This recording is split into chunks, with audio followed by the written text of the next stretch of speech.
When it comes to plot twists, Boruto is undoubtedly famous for having a few, but the one that caused shock around the entire internet, it was completely unpredictable and flipped the Boruto universe upside down on its head. This plot twist changed a lot of people's perceptions and made them much more invested than before. But why exactly was this plot twist so unpredictable and successful? It's kind of for a multitude of reasons, and of course, if you don't know which one I'm talking about, I am talking about the omnipotence plot twist. The very first and obvious reason is how nobody could have predicted this. No one in the Boruto community, no hater, no old fan of Naruto could have possibly seen that Boruto and Kawaki would switch lives and Boruto would be seen as the one who killed his dad. Now, if you have a plot twist, it's kind of in the name, right? Twisting the plot. It has to be something that kind of comes as a shock to your viewers, right? It can't be something that was on course to already happening because you're not twisting anything.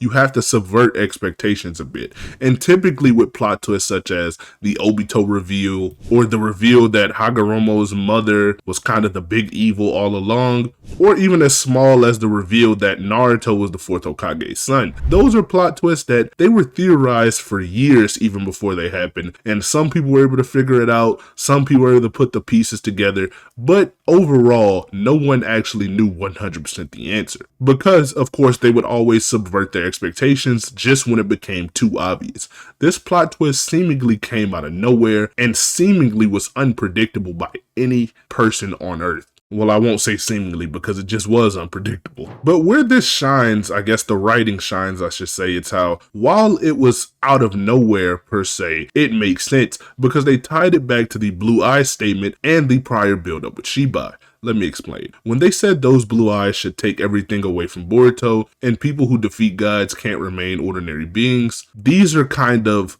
double statements. Now, what I mean by double statements is they have one obvious interpretation and another interpretation that could be something that's completely different, right? Because once you have a statement, it's usually overly in one direction. As we progressed through the story, we were all going under the context that the blue eyes were Boruto's eyes or Naruto's eyes that are in question, Boruto having one slashed in the flash forward that we see, and Naruto being the complete reason that Kawaki is kinda hesitant to work with Boruto and wants to kill all the Otsutsuki. Those were the obvious answers. But once Ida was introduced, she also had a dojutsu that was blue, that being the Senryudan. We never paid attention to this because we already thought we had the answers. We thought that it was pretty obvious, and with the information we had currently, it had to be talking about Boruto and Naruto's eyes. Write that down because that is the first point of what makes this plot twist so magnificent. It subverted expectations in a way that it felt out of nowhere, but once you dig deeper, it comes all together and is foreshadowed.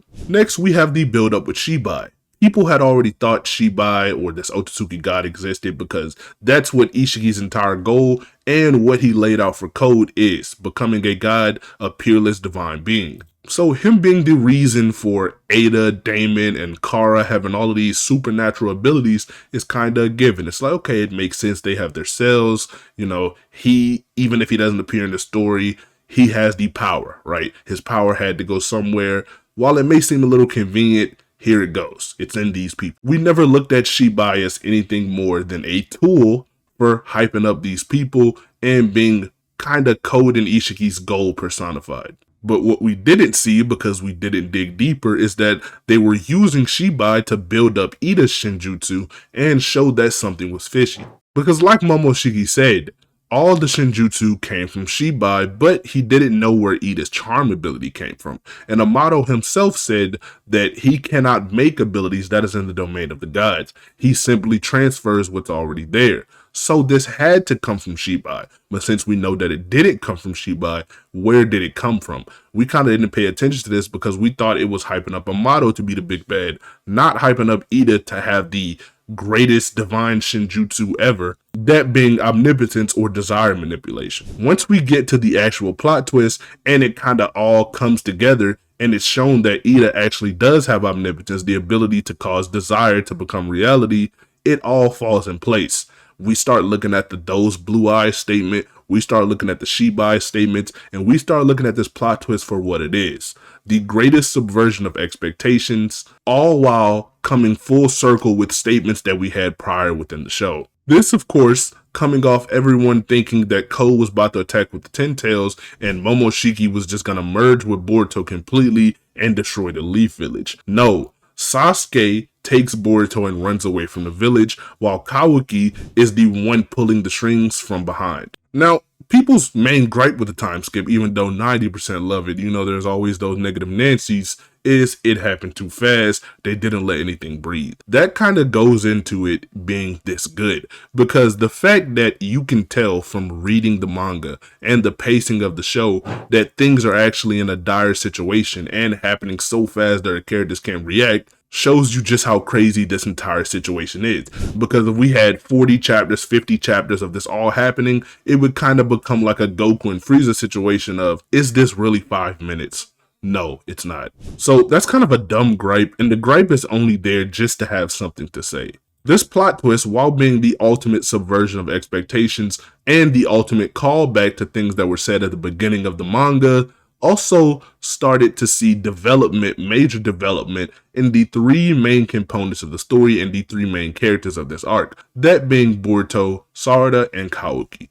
For Boruto, it showed his resolve. It also shows kind of how he got molded into the being, or at least the seeds that were planted to mold him into the being that we see in the flash forward. It shows how Kawaki got molded into the being that it showed in the flash forward, and it also showed what Sarada's part is to play and how Boruto truly became the new Sasuke. All while giving these people all new abilities. It gave Boruto new control over his karma and abilities, that being accessing true essence as his new Karma 1, as we saw in the little fight that him and Kawaki had on top of the Okage Monument just to end off the series. It showed how Kawaki was truly using Ishiki's abilities to their full power, and how he was truly becoming a threat, or the new Ishiki as Amato said, and it awakened Sarada's Mangekyo Sharingan, which was the perfect way in a time of peace to put her under enough stress to awaken this ability that every Uchiha or every great Uchiha kind of came to awaken in Naruto Shippuden. And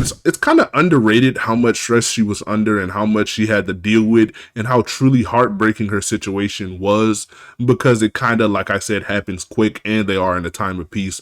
But let me quickly put it into perspective for you. The person she idolizes the most and who shapes her entire being, that being Naruto, is presumed dead and said to be dead across the entirety of the Leaf Village. Her best friend, Boruto, is also being hunted by her other friends, Chocho and her dad. They are now trying to kill the person who she idolizes' child, who is also her best friend, including the person who she loves the most, her father, being the one to kind of take action. That on top of Kawaki also being the one who tried to kill her and Boruto sacrificing her eye, all of this happening in what I would say is only a couple minutes to at most 10 minutes on a 12-year-old little girl who still has to figure out a way to solve all of these issues since she's really the only one who can. It's too much stress for anybody. Even if she was born in a war-torn period, like let's say Itachi or Hashirama, or even less Naruto's era, right? Most of them would crack under this pressure because this is just too much for anyone. That being said, these are people who should have harder minds and harder resolves than the people in Boruto's era due to when they grew up. They were forced to do all of this and kill people at such a young age that while Boruto, Sarada, Kawaki, and all of them, maybe Kawaki a little less since he did have a bad upbringing, just naturally had a easier time, at least at the start of their lives, than someone that, let's say, Itachi. Sarada showing her resolve and awakening her Sharingan because she loves Boruto, because she loves Sasuke, and because she just can't deal with Naruto's death and the whole world going against her and Boruto, perfectly transitions into Sasuke showing his resolve, which was foreshadowed chapters ago. Sasuke, a few chapters prior, had already said it may be time for him to show his resolve next. We always thought this was going to be him fighting Kawaki or him fighting Code and kind of going out like how Naruto did in Bariyama versus Ishiki, but it was just showing that he had the balls to believe his daughter. Instead of believing what he thought was true in reality in his mind, he went against his own memories just because Sarada said so and took Boruto to safety. Running away from Kawaki, running away from the Leaf Village, people who are just much stronger than what him and Boruto can handle right now. This was such a good way to end off the series because it gave you stakes in what was against Boruto, Sarada, and I guess Kawaki per se. It also gave you everyone showing and testing their resolve, such as Boruto acknowledging that he'll come back and he'll stop all this and he'll win against the big evil at the end, saying he is Naruto's son and Minato's grandson. Sasuke believing in his daughter, even against himself, and going against the ninja world, just kind of like how he did in Naruto, instead of this time it's for the greater good.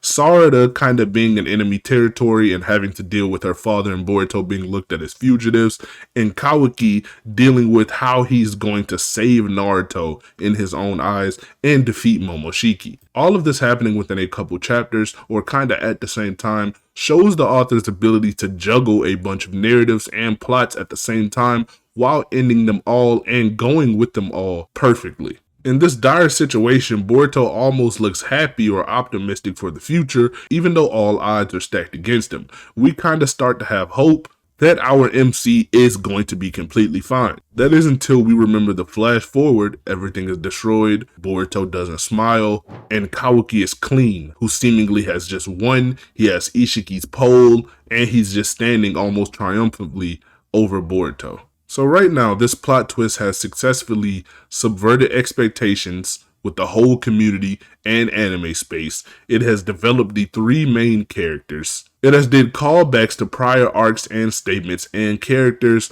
and all of it has come full circle. But what else is needed within a plot twist? What else goes into a plot twist being good, and what else goes into a plot twist feeling like it was done well? There's just one more thing. What happens after? Because a plot twist is only as good as the events that surround it. It's had everything before it done perfectly to where we say, okay, no one could have predicted this, which is great in a plot twist and fits what it's supposed to do. It also callbacks to the story and everything comes full circle, feeling like, okay, you've read a thought out story and not something that is rushed. That is also needed in anything that is significant to the plot, because nothing wants to seem like an ass pull. It has also given you stakes in a dire situation, you feeling like you can feel the rush of everything that's happening around Boruto, Sarada, and Kawaki, and you feeling like it's happening quickly, so fast that our characters can almost not react. But all of this doesn't matter if what comes after kinda just doesn't stick the landing. Well, that's when the next best part about this plot twist comes in, and that is the time skip. Now, time skips are always tricky because time skips, like the name implies, skips time. Right? You don't have anything to go off of because no one sees it. You'll kind of have to use flashbacks or statements to incorporate what happened in this blank period. And ultimately, it can also just feel disconnected from what just happened. That doesn't work with Boruto though, because the flash forward that we see in the beginning works perfectly to show what we're heading into. So we kind of, even though we don't have all of the information right now or directly after the plot twist, we kind of know in what direction we're heading for. So once the time skip comes around, Boruto is no longer this optimistic brat, someone who seemingly was just too happy for the things that were happening at the end of Boruto Part 1. He's also has an entire new fit and has entire new abilities, something that he would have to do if the entire ninja world is against him, because like I said, the entire ninja world thinks that he killed Naruto, arguably the savior of the planet and everyone's favorite person, someone who has friends in every single village and someone who has people who cares about him around the entire planet. So with the new fit and abilities and a different demeanor, almost all is solved, but we kind of just have to see how this works in practice. He comes back against what was the big bad, that being Code, and completely dismantles him. He kind of implies he has a mission and someone working with him, also seemingly working with someone, and he has this stern expression, but as we know after the plot twist, Sasuke is the one who went off of Boruto in order to train him. So while answering most of the questions, this time skip actually gets even better because it raises one very important question. What happened to Sasuke?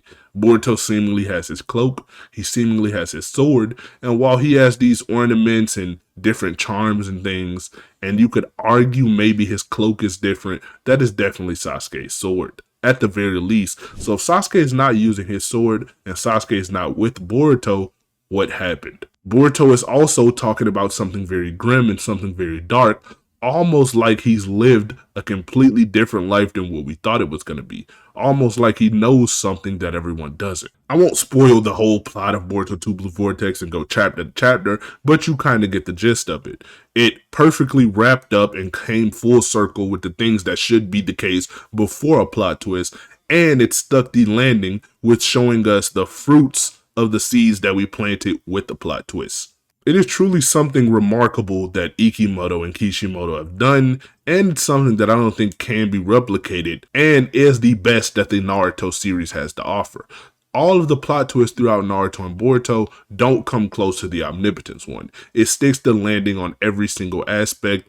It shows that if you know how to juggle multiple plots, and if you know your story very well, you can do anything. Because this is something that no one, not even me, could have predicted. As much as I claim to know all there is to know about Boruto, I thought it was going to go into the direction of the obvious. Code was going to kind of come to the village. Boruto and Kawaki were going to team up. They were going to win, then they were going to fight. I could not have been more wrong. With that being said, next time anyone tries to put a plot twist above this, or tries to even have a gripe about this plot twist, just send them this video, or come up with your own reasoning. I'd like to hear if anyone has any other reasons why this plot twist was done perfectly, or this plot twist was a masterclass in writing that I may have missed. Hopefully you enjoyed. Make sure to like, comment, subscribe, and goodbye.